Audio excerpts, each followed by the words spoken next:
Well, the European Commission is about to unveil this here at the headquarters behind me, but I've already seen a leaked draft, and some of the things included in this are quite contentious. Some are really spelling out the details of what was already said 2 weeks ago when the Commission urgently put out its Rearm Europe plan the morning after the United States froze military aid to Ukraine. The biggest item is this 150 billion loan scheme called SAFE that EU member states could use to borrow money in order to buy military equipment.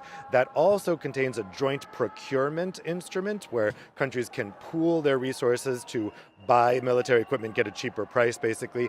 That, according to the draft I've seen, would be open to allied countries like South Korea, Japan, and Canada to participate in. Also, the UK is expected to get an invitation. It's not sure that Keir Starmer would accept it because it might not play well domestically. Now, also, as you mentioned, they are loosening these fiscal rules that were set up after the debt crisis 15 years ago, spelled out exactly how in this white paper. According to the draft, 1.5% of GDP up to that, countries could take out loans in order to buy military equipment without violating those fiscal rules. Now, European prime ministers and presidents will be coming here to Brussels tomorrow to discuss this white paper, and we'll see how they react to it.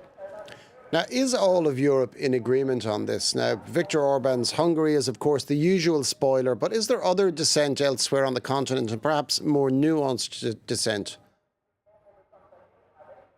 Yeah, when I've been talking to national government representatives, Orban is expected to oppose a lot of this tomorrow, but the plan is to just ignore him. That's what they did at the emergency summit 2 weeks ago. They just went ahead as 26 countries and just said that Hungary didn't agree. It's perfectly possible to do under EU law. It's just that usually national governments don't like to do that because they don't like to set a precedent that a national country can be overruled, because they might be overruled someday. But they're going ahead with that. That's what I've heard. There are other splits that could emerge, though. So interestingly, in this draft, there is a Buy European clause, which France has been asking for, saying that this money shouldn't be spent on American military equipment because the U.S. government can block the use of that equipment by EU countries. It's enshrined in U.S. law, and they've done it in the past.